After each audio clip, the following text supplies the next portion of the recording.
विप्रो के शेयर्स की price market में लगातार गिरते ही जा रही हैं और अगर आप लोगों ने विप्रो के शेयर्स में इन्वेस्टमेंट किया है तो सबसे बड़ा सवाल यह है कि क्या भी आपको विप्रो के शेयर्स में इन्वेस्टमेंट करना चाहिए। विप्रो आईटी सेक्टर की एक मेजर कंपनी है जिसने पास्ट में अपने इन्वेस्टर्स को बहुत ही अच्छे रिटर्न जनरेट करके दिए हैं और इसी के साथ साथ अगर मैं पिछले एक साल की बात करूं तो एक साल में कंपनी के शेयर्स बहुत ज्यादा गिर चुके हैं। विप्रो के शेयर्स की करंट मार्केट प्राइस चल रही है 361 रुपीज के आसपास और जैसे कि आप यहाँ पर देख सकते हैं कि विप्रो के शेयर्स ने पिछले एक दिन में 0.07% के पॉजिटिव रिटर्न दिए हैं। एक हफ्ते में इस कंपनी के शेयर्स की प्राइस 3.60%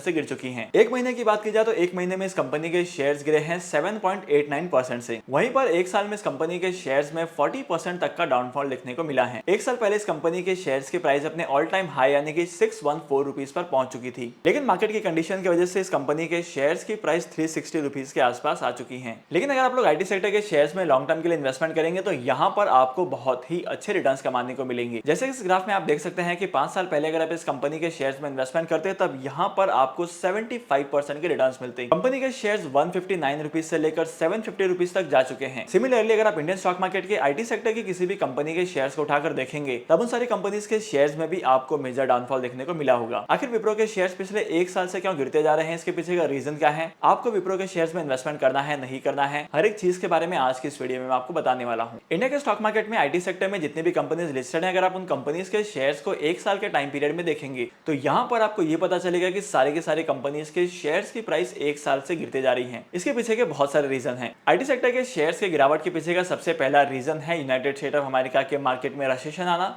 और इस चीज का इंपैक्ट पूरी ग्लोबल कंट्रीज पर पड़ना। रशिया और यूक्रेन के वॉर के बाद आईटी सेक्टर के स्टॉक की प्राइसेस गिरने लगी थी और आईटी सेक्टर के शेयर्स की प्राइसेस में गिरावट कंटिन्यू रही क्योंकि स्टॉक मार्केट में इन्फ्लेशन काफी तेजी से बढ़ते जा रहा था। अगर यूनाइटेड स्टेट ऑफ अमेरिका की बात की जाए, सिंगापुर की बात की जाए तो यहाँ पर बहुत सारी कंट्रीज में चीजों के दाम बढ़ चुके थे और इन्फ्लेशन की वजह से महंगाई काफी हद तक बढ़ चुकी थी। तो इसी वजह से ग्लोबल मार्केट से आईटी कंपनीज को मिलने वाले कॉन्ट्रैक्ट के नंबर्स भी कम हो चुके थे और यहाँ पर इन कंपनीज को मिलने वाला जो पेमेंट था वो भी डिलेड हो चुका था। तो इन सारी चीजों का इंपैक्ट कंपनी के रेवेन्यू पर पड़ा और इसी की वजह से कंपनी की जो नेट इनकम है वो भी कम हो चुकी थी। और जब भी किसी कंपनी के शेयर्स में गिरावट आती है या किसी कंपनी के प्रॉफिट्स कम होते हैं तब उस कंपनी के शेयर्स की प्राइस गिरती ही है। अब सेकंड इंपॉर्टेंट रीजन ये है कि मार्केट में जब इनके लेटेस्ट क्वार्टर के रिजल्ट आए थे तब यहाँ पर भी जो फिगर्स थे वो ज्यादा पॉजिटिव में दिखाई नहीं दिए और स्पेसिफिकली अगर मैं विप्रो के बारे में बात करूँ तो यहाँ पर जो रिजल्ट थे वो एक्सपेक्टेशन से काफी कम थे। मतलब यहाँ पर कंपनी ने जितना प्रॉफिट एक्सपेक्ट किया था उतना प्रॉफिट कंपनी को हुआ नहीं है और इसी के साथ साथ यहाँ पर और भी बहुत सारे रीजन हैं, जैसे कंपनी का असेट्स इंक्रीज नहीं हुए, कंपनी का जो वर्किंग कैपिटल है उसका अमाउंट कम होते जा रहा था, कंपनी का डेट इक्विटी के प्रोपोर्शन में बढ़ते ही जा रहा था और अगर मैं कंपनी के कैश फ्लो स्टेटमेंट की बात करूं तो कंपनी का कैश फ्लो स्टेटमेंट भी काफी ज्यादा नेगेटिव परफॉर्म कर रहा था। और वहीं पर अगर मैं लेटेस्ट अपडेट्स की बात करूं तो जैसे ही मार्केट में सिलिकॉन वैली बैंक का कोलैप्स के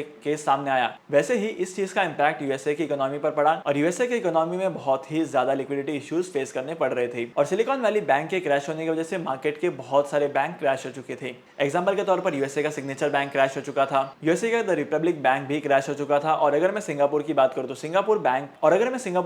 सिंगापुर का एक स्पेशल बैंक इन्वेस्टमेंट बैंक जो कि क्रेडिट स्विस है वो भी कोलैप्स हो चुका था क्योंकि यहाँ पर लिक्विडिटी के बहुत ही मेजर इश्यूज सामने आए थे। और यूएसए की मार्केट में लिक्विडिटी जब कम होती है तो इस चीज का इंपैक्ट डायरेक्टली और इनडायरेक्टली इंडिया के स्टॉक मार्केट पर पड़ता है और सबसे ज्यादा अफेक्ट करती है आईटी सेक्टर की कंपनीज और सेम चीज विप्रो के साथ भी हो रही है। विप्रो शेयर्स के फाइनेंशियल्स काफी ज्यादा स्ट्रॉन्ग है। अगर आप यहाँ पर इन्वेस्टमेंट करते हैं तब फ्यूचर में आपको बहुत अच्छे रिटर्न्स कमाने को मिलेंगे और अगर आप लोग विप्रो के शेयर्स में अभी इन्वेस्टमेंट करते हैं तो विप्रो के शेयर्स आपको बहुत ही कम प्राइस पर मिलेंगे। लेकिन यहाँ पर सबसे बड़ा सवाल यह है कि क्या आपको विप्रो के शेयर्स में इन्वेस्टमेंट करना है, क्या ये सही टाइम हो सकता है? चलिए इसके बारे में भी जान लेते हैं। देखो मार्केट में जितने भी स्टॉक मार्केट के सक्सेसफुल इन्वेस्टर्स हैं वो कहते हैं कि किसी भी कंपनी के शेयर्स में इन्वेस्टमेंट करने का वो सही टाइम होता है जब उस सेक्टर के शेयर्स में क्रैश आ चुका हो, क्योंकि यहाँ पर आपको जो शेयर्स हैं वो बहुत ही कम प्राइस पर मिलते हैं, अट्रैक्टिव डिस्काउंट्स के साथ मिलते हैं, तो यहाँ पर आपको बाय करना चाहिए। लेकिन जिस तरीके से आईटी कंपनीज के शेयर्स की वैल्यू गिरते जा रही है, जिस तरीके से विप्रो के शेयर्स की वैल्यू गिरते जा रही है, उस हिसाब से तो लगता है कि अगर आप विप्रो के शेयर्स में भी इन्वेस्टमेंट नहीं करेंगे तो सबसे बेस्ट ऑप्शन होगा आपने अगर इन्वेस्टमेंट करके रखा है तो अपने इन्वेस्टमेंट को होल्ड करो।